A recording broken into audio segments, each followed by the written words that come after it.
Starting में हमें ये दिखलाया जाता है एक तेज रोशनी आसमान की ओर जाते हुए गायब हो जाती है और कामाज़ाकी दोबारा से जन्म ले रहा था एक दूसरे वर्ल्ड में। और वो सोचता है इस दुनिया में मैं सबसे ज्यादा स्ट्रांग बन के निकलूंगा। उसके बाद हमें दिखलाया जाता है लियान को दिखलाया जाता है वो एक लेटा हुआ था एक घर की छत के ऊपर। लियान ये सोचता है कि इस दुनिया में मैं एक रईस परिवार का नोबल हूँ। उसकी फैमिली एक प्लेनेट के ऊपर राज करती है। उसके बाद वो याद करता है प्लेनेट का नाम है हाइड्रा और वो अपने घर वापस आ जाता है। बाद वो काफी अजीब से घर में जाने लगता है। वो जिस घर को अजीब कहता है सच में वो उसका असली घर था। एन के घर आते ही सभी उसको बर्थडे के लिए भी बधाई दे रहे होते हैं। उसके बाद उसकी मॉम कहने लगती है तुम्हारा बर्थडे है। तो मदर कहते हैं मेरे पास तुम्हारे लिए काफी बेहतर गिफ्ट है। वो एक मैजिक का इस्तेमाल करते हुए जल्दी से जल्दी जाने लगती है। उसके बाद लियान भी उनका पीछा करता है। लियान के लिए उन्होंने काफी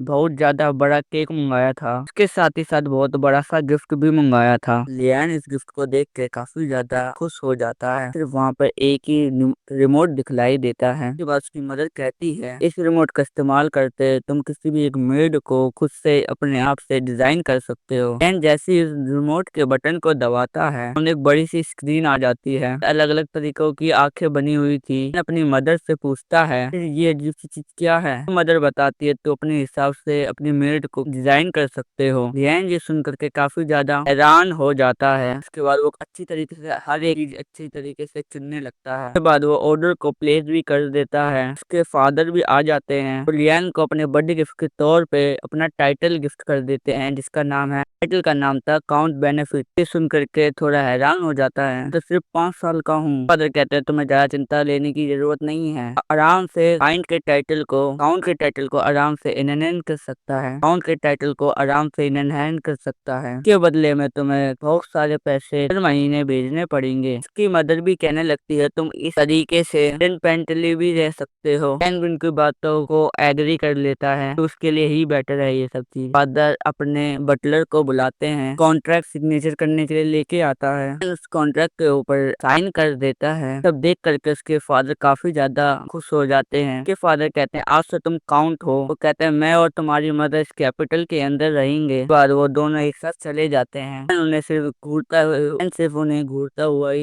इन्हें घूरता हुआ ही रह जाता है। यह अंदर ही अंदर काफी ज्यादा खुश था क्योंकि अंदर ही अंदर वो पूरी चीज को अपने हाथ से कंट्रोल कर सकता था। तो वो सोचता है उससे गाइड का शुक्रिया अदा करना चाहिए का मौका देने के लिए। उसके बाद हमें वही सीन दिखलाया जाता है कामिकाज़े का। पर उसकी बॉडी की आत्मा नहीं रहती पूरी तरीके से मर चुका रहता है। ये देख करके काफी ज्यादा खुश होने लगता है। ये कभी भी पता नहीं चलेगा ये बंदा मेरे जाल के अंदर फंस चुका है। गाइड कहता है मैं इनके नेगेटिव इमोशन का भी इस्तेमाल आगे भी करता रहूंगा। बाद वो बचे हुए काम को खत्म करने के बारे में सोचता है। बाद हमें आगे का सीन दिखलाया जाता है मीका उसके बॉस के साथ ही बातें कर रही थी। दाकी का बॉस यही कहता है मुझे बहुत बुरा लग रहा है कामी दाकी के लिए। की वजह से मीका को उससे कोई भी फर्क नहीं पड़ रहा था उसको धोखा देने के बाद भी। कहती है मैं अपने लिए ही बहुत खुश हूँ। बात बताती है उसके बॉस से आगे हमें क्या करना चाहिए। उसे सुनकर कहता है थोड़ी टाइम बाद हम शादी कर लेंगे एक दूसरे से। हाइड वहाँ आकर के स्नैप करता है। वहाँ पर तुरंत ही काफी ज्यादा लोग आ जाते हैं। ये लोग इसलिए आए थे कामिल जाकी के बॉस को अरेस्ट करने के लिए क्योंकि कामिल जाकी अब मर चुका है। और ये भी वजह है क्योंकि उनको पता चल गया था कामिल जाकी को धोखे से फंसाया गया है। करके एक बॉस काफी ज्यादा घबरा जाता है तुम्हें काफी बड़ी गलतफहमी हुई है लेकिन उससे हथकड़ी लगा करके जल्दी ले जाते हैं। तो उन्हें रोकने की कोशिश करती है इसका कोई भी फायदा बिल्कुल का भी नहीं होता। फिर भी तभी कुछ कहता है तुम्हारा कर्मा है तुम कुछ भी नहीं कर सकती कि जो इंसान तुम्हें सच में प्यार करता था वो भी अब मर चुका है। का शौक के साथ एकदम से ही गिर बैठ जाती है। मैं वापस से कामिल जाकी को दिखलाया जाता है। वाइट फिंग ये सोचता है इस दुनिया के अंदर लाइफ लाइन काफी ज्यादा कम होता है। वो भी ये कहता है लाइफ स्टैंडर्ड बहुत ज्यादा होता है इसलिए तुम्हें और भी ज्यादा दुख मिलेगा उधर। बात तुम इसीलिए कहता है बात सुन तुम मुझे नेगेटिव इमोशन और भी दे पाओगे। अच्छी बात ये है इसके बारे में बिल्कुल भी पता नहीं चलेगा। बाद वहां से गाइड चले जाता है। वहाँ पे डॉग की एक आत्मा आती है, अमीरा को जाकी को घूरने लगती है और स्पिरिट भी उसी दरवाजे के साथ चली जाती है। आगे हमें दिखलाया जाता है दुनिया के अंदर बैटल शिप चल रही होती है, पर दो पायलट एक साथ मिल करके कुछ बोल रहे थे। वो कह रहे थे हम लोग इस तरीके से इन लोगों को लूट सकते हैं। उनके पास काफी ताकतवर मेका भी था, नाम प्लेनेटर रहता है। वो एक दूसरे फाइट क्लब के मेकाओं के साथ लड़ रहा था। काफी खतरनाक तरीके से लड़ाई हो रही थी। पायरेट का बॉस कहता है लोग यहाँ पर परफेक्टली जीतेंगे। इनके सामने काफी खतरनाक भयानक सा मेका आ जाता है। ही सारे मेकाओं के ऊपर भारी पड़ता है और आसानी से उनको हरा देता है। वो मेका भी काफी ज्यादा ही तेज मूवमेंट कर रहा था। हमें पता चलता है वाइट मेका को क्रिस्टीना चला रही थी। वो लियान से मिलने से पहले एक नाइट से हमें एक दिखलाया जाता है, एक डॉल को बॉक्स के अंदर थी। मैं उसे देख कर काफी ज्यादा ही खुश था। इसलिए खुश था कि जो मेड मैंने बनाई थी वो बिल्कुल परफेक्टली मेरे हिसाब से बेस्ट है। वो भी ये भी सोचता है जो मैंने जैसे डिजाइन करा था वो भी बिल्कुल परफेक्ट है। अपने बटलर से कहने लगता है, लियान ये कहता है इसको मैं ओपन कैसे करूं। लियान को नहीं पता था कि ये इस डॉल को एक पैकेजिंग में पैक करके लेके आएंगे। बटलर कहता है तुम्हें बस अपने हाथ को उसके ऊपर रखना है। उन्होंने ये इसलिए करा है क्योंकि पैकेजिंग बिल्कुल सेफ्टी के लिए रखी है। अपना हाथ उस बॉक्स के ऊपर रख देता है, वो बॉक्स तुरंत ही मिनटों में गायब हो जाता है। बहादुर की मेड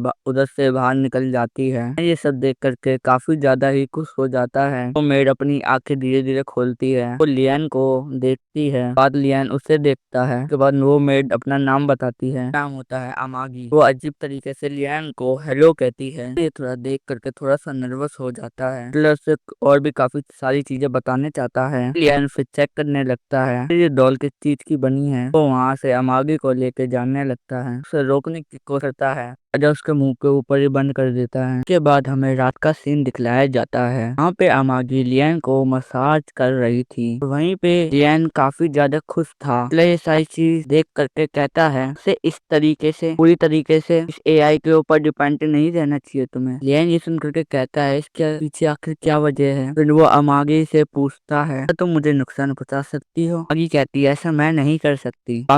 आगे ये कहती है मैं ऐसा नहीं कर सकती क्योंकि तुम मेरा मास्टर हो। और ये सुन करके लियान काफी ज्यादा खुश होता है। दोबारा से अमागी लियान को मसाज कर रही थी, तभी बटलर बताता है असल में ये एम्पायर की वजह से है। ये एम्पायर को एआई बिल्कुल भी पसंद नहीं है। सुन करके लियान अमागी को रुकने के लिए कहता है, पूछता है बटलर से इसके पीछे क्या वजह है। बटलर लियान को बताता है पर एआई ने पूरी की पूरी मशीनों पे काबू कर लिया था और उनको कंट्रोल करके जंग के लिए रेडी कर दिया था। काफी बड़ी वॉर के बाद ह्यूमैनिटी खत्म होने के कगार पे थी, किंतु रेवोल्यूशन की वजह से वॉर को जीत जाते हैं और उन्होंने ही एम्पायर की स्थापना की थी। तो फिर लियान बटलर से पूछने लगता है, लियान पूछता है आखिर मेरी मदर ने मुझे एआई मेड क्यों गिफ्ट करी। प्लेसन करके कहता है इसका जवाब नहीं दे सकता। लियान कहने लगता है तुम्हारा अभी मास्टर हो, मेरे जल्दी जल्दी हुक्म मानो। फिर बटलर बताता है बेनिफिट हाउस के ऊपर ज्यादा डेड है और आगे ये बताता है बेनिफिट हाउस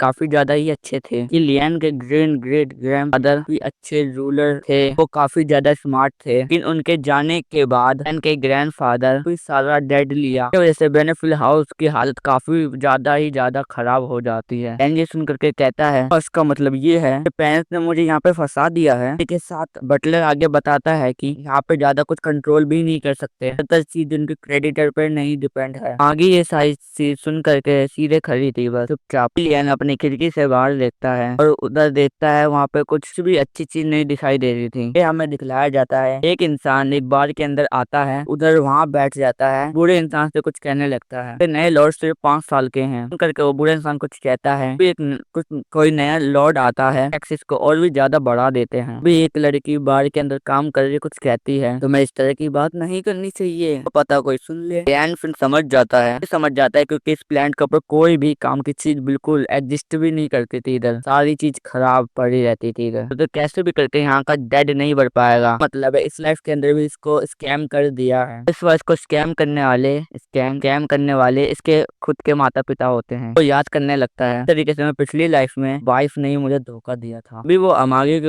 ओर देखता है, आंटी से वहाँ पे खड़ी थी। एंड आगे कुछ कहता है एम्पायर को एआई पसंद नहीं है, तुम भी बिल्कुल मेरी तरह हो, हमारी परवाह कोई भी नहीं करता है। इसलिए मैं चाहता हूँ ये कि हम दोनों एक साथ रहे और दूसरे के पार्टनर बने। लियान को रोकने की कोशिश करता है, इसकी बातों को नहीं मानता है। आगे वो कहता है मैं कैसे भी करके डेड से बाहर निकल के दूसरी दुनिया के ऊपर राज करूंगा। अमागी भी उसके लिए सपोर्ट करने लगती है। लियन कहता है अमागी को मैं तुम्हें 3 ऑर्डर्स दे रहा हूँ जो तुम्हें मेरे लिए हमेशा फॉलो करने होंगे। लियन को प्रोटेक्ट करना होगा, पहला ऑर्डर, और उसके साथ ही साथ खुद का ख्याल भी रखना होगा। फिर लियन दुनिया पे ऊपर राज करेगा, मैं भी उसकी मदद करेगी। अमागी इन तीनों ऑर्डर को फॉलो करने तरीके से तैयार थी। एंड फिर कहता है काउंट हो, मुझे इस प्लेनेट को रूल करना होगा। कहता है मुझे नहीं पता इस दुनिया को मैं कैसे रोल कैसे कर सकता है। फिर अमागी कुछ कहती है कि एडमिशन के बारे में थोड़ा बहुत पता है, इसके लिए उसे टाइम कैप्सूल का इस्तेमाल करना पड़ेगा। लियन को रोकने की कोशिश करता है पर लेकिन एक एआई को रूल करने का कोई हक नहीं है। लेकिन लियन उसकी बातों को मना करता है, कहता है ये मेरा फैसला है। आखिर बटलर भी